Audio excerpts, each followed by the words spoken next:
नमस्कार, स्वागत है आप सभी का देवभूमि समाचार में। मैं आपके साथ निकिता कश्यप। बुलेटिन की शुरुआत करते हैं। खबर उत्तराखंड के पौड़ी से है, जहां मुख्यमंत्री पुष्कर सिंह धामी अपने एक दिवसीय दौरे पर पहुंचे हैं। जानकारी देते चले कि रामलीला मैदान में उन्होंने कोंडलिया के महोत्सव का शुभारंभ किया, तो वहीं इस अवसर पर उन्होंने लगभग 110 करोड़ रुपए की विभिन्न विकास योजनाओं का शिलान्यास और लोकार्पण भी किया।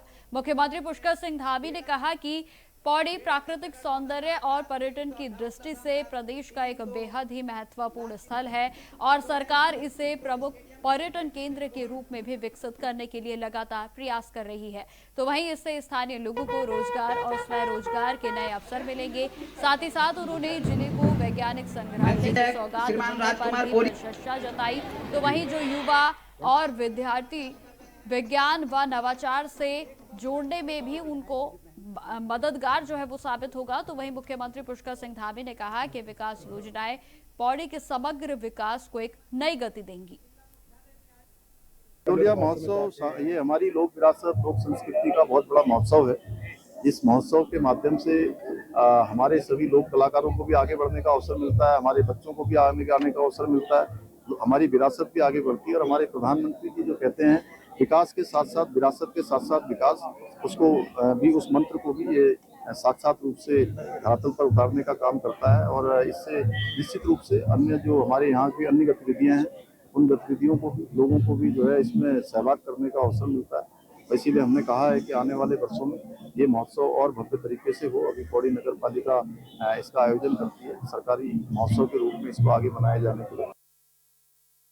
खबर देहरादून से है, जहां सहकारिता विभाग के तहत नव नियुक्ति सहकारी निरीक्षकों को नियुक्ति पत्र वितरित किए गए और जहां यह कार्यक्रम यूसीएफ में आयोजित किया गया, जिसमें कि सहकारिता मंत्री डॉक्टर धन सिंह रावत ने 45 अभ्यर्थियों को उनके नियुक्ति पत्रों को सौंपा। जानकारी देते चले कि कार्यक्रम के दौरान मंत्री ने सभी नव नियुक्त निरीक्षकों को भी शुभकामनाएं दी। तो वहीं उनके उज्जवल भविष्य की कामना उनकी ओर से की गई। उन्होंने इस मौके पर कहा कि ये सभी अधिकारी प्रदेश के विकास और सहकारी व्यवस्था को मजबूत करने में अहम भूमिका निभाएंगे।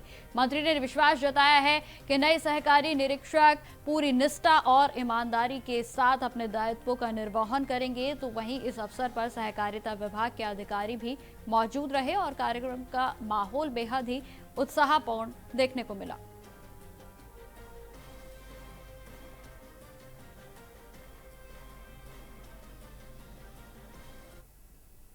खबरों में आगे बढ़ते हैं। पूर्व विधायक सुरेश राठौर को देहरादून पुलिस ने गिरफ्तार कर जेल भेज दिया है। जी हां, जानकारी के अनुसार अंकिता भंडारी प्रकरण से जुड़े कथित ऑडियो वायरल मामले समेत अन्य आरोपियों के संबंध में कार्रवाई करते हुए पुलिस ने उन्हें हिरासत में लिया और जिस पर कि आपको जानकारी देते चले कि एसएसपी परमेंद्र सिंह डोभाल का कहना है कि कुछ समय पूर्व वायरल हुए एक कथित ऑडियो के मामले में बीजेपी के प्रभारी दुष्यंत कुमार गौतम के द्वारा मुकदमे को दर्ज कराया गया था और इसी मामले और अन्य संबंधित बिंदुओं पर जांच के बाद कार्रवाई करते हुए पुलिस ने सुरेश राठौर को गिरफ्तार कर लिया है। इसके बाद आरोपी को कोर्ट में पेश किया गया और जहां सीजेएम कोर्ट ने उन्हें न्यायिक हिरासत में जेल भेजने का आदेश दिया है। इस कार्रवाई के बाद जहां प्रदेश के राजनीतिक गलियारों में हलचल तेज हो गई है, तो वहीं मामले को लेकर चर्चाओं का दौर लगातार जारी है।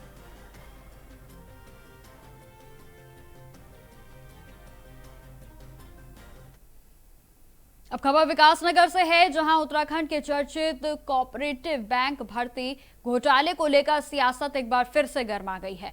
जानकारी देते चले कि जनसंघर्ष मोर्चा ने सहकारिता मंत्री धन सिंह रावत की बर्खास्तगी की मांग को लेकर अब विकासनगर तहसील का भी घेराव किया और जहां राज्यपाल के नाम संबंधित ज्ञापन को सौंपा गया है। जहां जानकारी देते चले कि मोर्चा अध्यक्ष और जीएमवीएन के पूर्व उपाध्यक्ष रघुनाथ सिंह नेगी के नेतृत्व में कार्यकर्ताओं ने आरोप लगाया है कि वर्ष 2022 में सहकारी बैंकों में भर्ती प्रक्रिया के दौरान बड़े पैमाने पर अनियमितताएं हुई थी और जहां करोड़ों रुपए का लेन देन भी हुआ। उनका यह भी कहना है कि तत्कालीन सचिव डॉक्टर VBRC पुरुषोत्तम ने भी भर्ती निरस्त करने की सिफारिश की थी, लेकिन कोई भी ठोस कार्रवाई सुनिश्चित नहीं की गई। जहां मोर्चा का यह भी दावा है कि कई अभ्यर्थियों के बैंक खातों से 10 से 15 लाख रुपए तक के लेन देन के सबूत भी सामने आए हैं।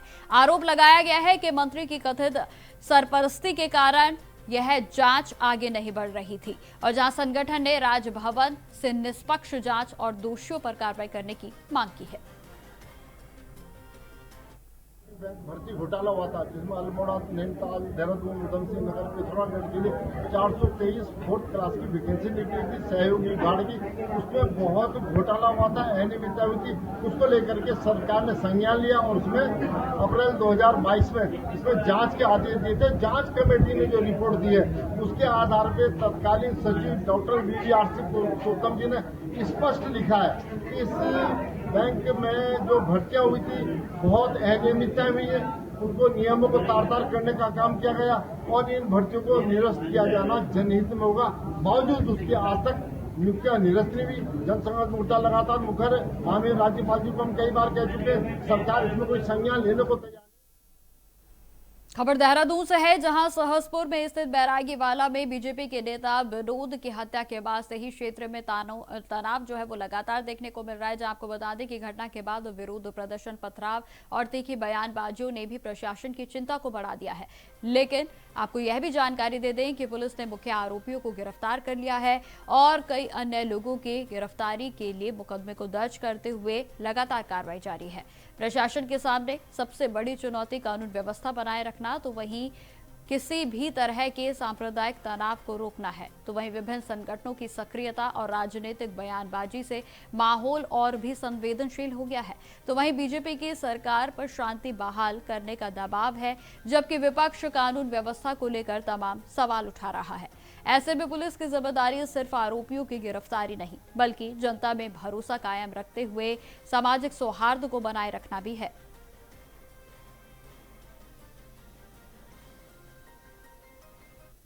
देखिए, इस प्रकार की कोई बात नहीं है। हम सब लोग एक विचारधारा के हैं और सभी कानून को मानने वाले हैं। कानून सम्मत जो भी कार्रवाई हो सकती है वो कार्रवाई की जाएगी और इस प्रकार से देवभूमि में इन घटनाओं की पुनरावृत्ति न हो, इसके लिए कठोर से कठोर कार्रवाई की जाएगी। जो कुछ भी विकासनगर के बैरागीवाला में घटित हुआ नहीं होना चाहिए था। मैं दिवंगत विनोद कश्यप को भावभीनी श्रद्धांजलि अर्पित करती हूं और जो घायल हैं उनके शीघ्र स्वस्थ होने की कामना करती हूं। लेकिन सवाल बड़ा ये उठता है कि पुलिस प्रशासन कहाँ सोया रहा, क्योंकि ये रंजिश पुरानी बताई जा रही है, ये विवाद भी पुराना बताया जा रहा है। तो ऐसे में पुलिस प्रशासन का या LIU का काम ही यही होता है कि वो उस क्षेत्र में जिनका भी आपस में टसल है या रंजिश है उसको दूर करने का काम करे और शांति और अमन चैन कायम करे उस क्षेत्र में। लेकिन यहाँ पर कोताही पूरी रूप से देखी गई है। अब आप मुझे बताइए, सरकार भी भाजपा की, वहां का स्थानीय विधायक भाजपा का, बजरंग दल भाजपा का, प्रशासन पूरा भाजपा का, तो आपस में जिस तरह से लट बज रहे हैं इन लोगों के और जिस तरह से सड़क पर न्याय दिया जा रहा है वो अपने आप में चिंतनीय इशू है कि आपका क्या न्यायालय पर कोई भरोसा नहीं रह गया है जो आप इस तरह से सारा आर का पार वहीं कर देना चाहते हैं। एक परिपक्वता दिखानी होगी, हमको मैच्योरिटी दिखानी होगी इन सारे मामलों को हैंडल करने में। जो मुट्ठी भर लोग इसको राजनीतिक और सांप्रदायिक रंग देने का प्रयास कर रहे हैं, मैं उनसे कहना चाहती हूँ कि उत्तराखंड की पहचान, उसकी शांति, उसका सौहार्द, उसका अमन और चैन है, उसको बिगाड़िए मत। और ऐसे लोगों पर धामी जी से भी कहना चाहती हूँ कि आपका हाथ हल्का हाथ नहीं होना चाहिए। देखिए, कल तो जो घटनाक्रम हुआ था बैरागी वाले में, तो उसके दृष्टिगत जो है कल उसमें अभियोग पंजीकृत कर लिया गया था और जो उसमें नामजद आरोपी थे उनको भी गिरफ्तारी कर ली गई थी। FSL टीम के द्वारा भी मौका मायना उसमें कर लिया गया था। जो मृतक जिनके दौरान उपचार मृत्यु हो गई थी उनको भी बॉडी मोर्चरी में रखवा दी गई थी। और आज इसमें सुबह जो घटनाक्रम हुआ, कल भी तनाव की स्थिति बनी हुई थी, भारी मात्रा में पुलिस बल को तैनात कर दिया गया था। आज सुबह आक्रोशित भीड़ के द्वारा जो है आगजनी की घटना की गई, पथराव की घटना की गई। इसके दृष्टिगत भारी मात्रा में पुलिस बल जो गांव के आसपास है और जो घटना स्थल था उसके आसपास तैनात कर दिया गया था इसमें। और जैसे अभी कुछ संगठनों के द्वारा उसमें यहाँ रोड पर भी जाम लगा दिया गया था, उनसे वार्ता कर उसको भी यहाँ से खुलवा दिया गया है।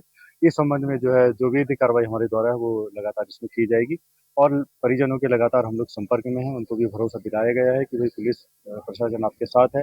जो भी आरोपितों के विरुद्ध कठोर से कठोर कार्रवाई है वो इसमें हम सुनिश्चित करेंगे और बिल्कुल सभी को इसमें न्याय मिलेगा।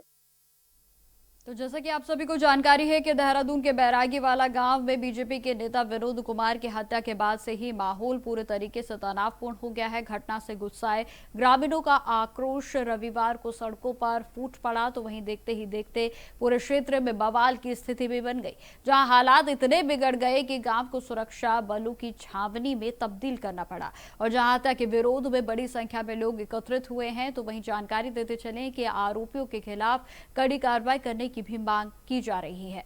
इस दौरान प्रदर्शन उग्र हो गया, तो वहीं कुछ लोगों ने आरोपियों के घर और ट्रैक्टरों में आग लगा दी। कई स्थानों पर पथराव की घटनाएं भी सामने आई, जिससे क्षेत्र में अफरा तफरी का माहौल देखने को मिल रहा है। लेकिन आपको जानकारी देते चले कि पुलिस की ओर से इस मामले में पूरे तरीके से एहतियातन के तौर पर नजर रखी जा रही है।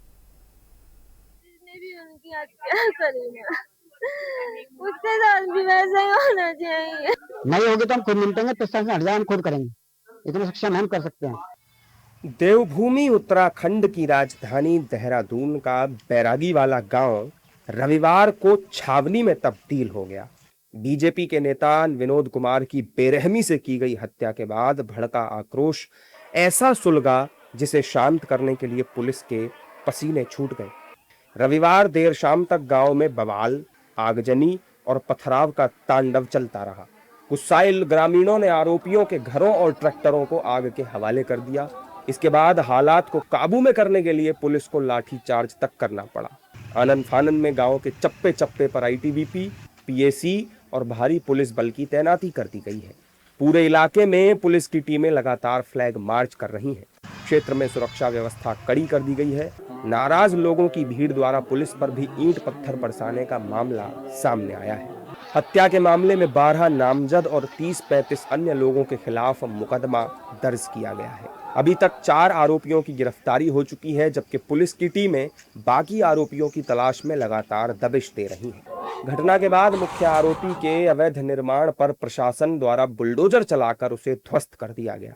वहीं परिजनों ने 5 आरोपियों के एनकाउंटर की मांग उठाई है। 3 दिनों में वो पड़े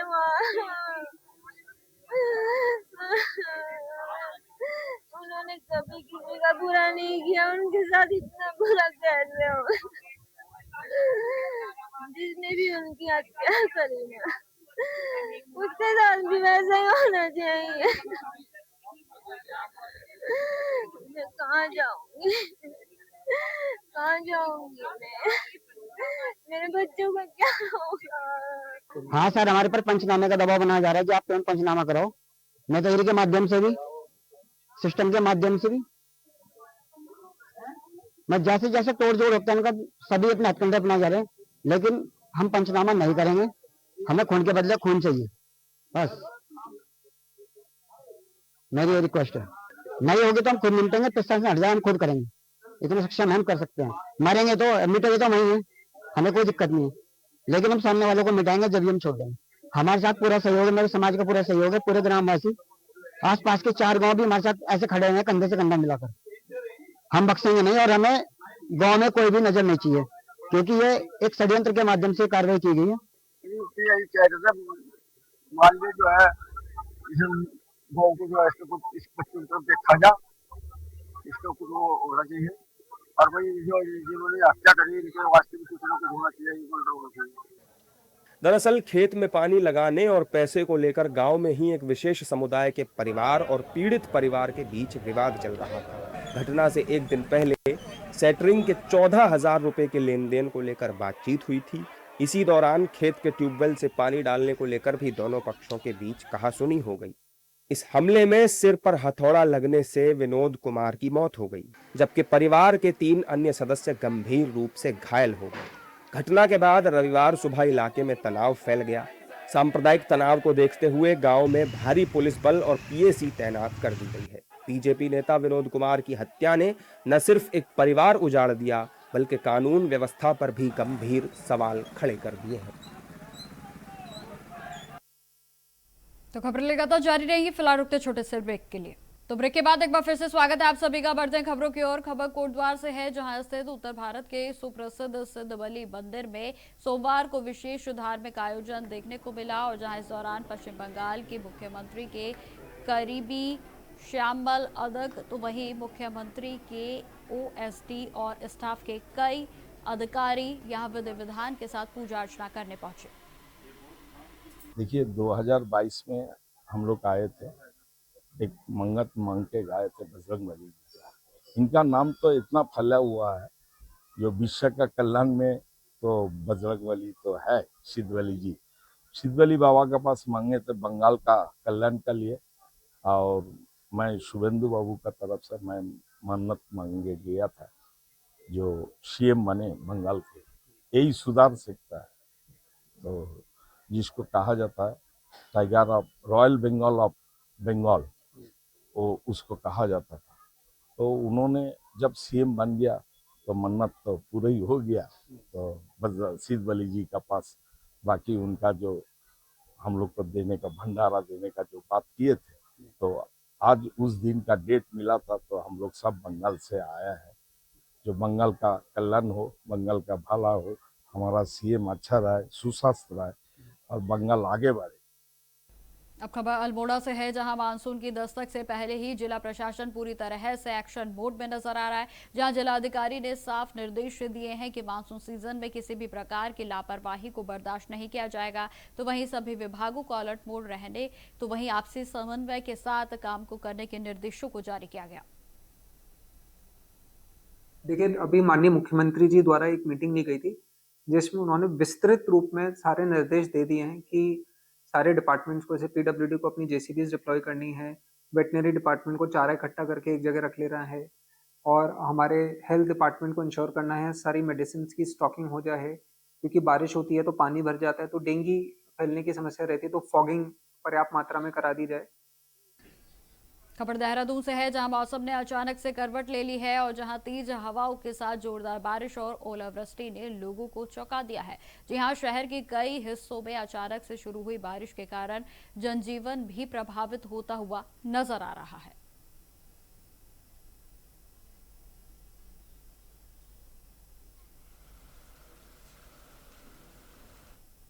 अब खबर देहरादून के सहस्त्रधारा से है, जहां आईटी पार्क के पीछे स्थित सोमनाथ बस्ती में नगर निगम की टीम ने अतिक्रमण हटाने की कार्रवाई को शुरू किया। तो वहीं यह कार्रवाई निगम की जमीन पर किए गए अवैध कब्जे को हटाने के लिए की गई। जानकारी देते चले कि अतिक्रमण हटाने पहुंची टीम के दौरान मौके पर ही अतिक्रमणकारियों और अधिकारियों के बीच में तीखी नोकझोंक भी देखने को मिली, लेकिन स्थिति उस समय और भी तनावपूर्ण हो गई जब कुछ लोगों ने कार्रवाई का विरोध करते हुए जेसीबी मशीन को रोकने की कोशिश की।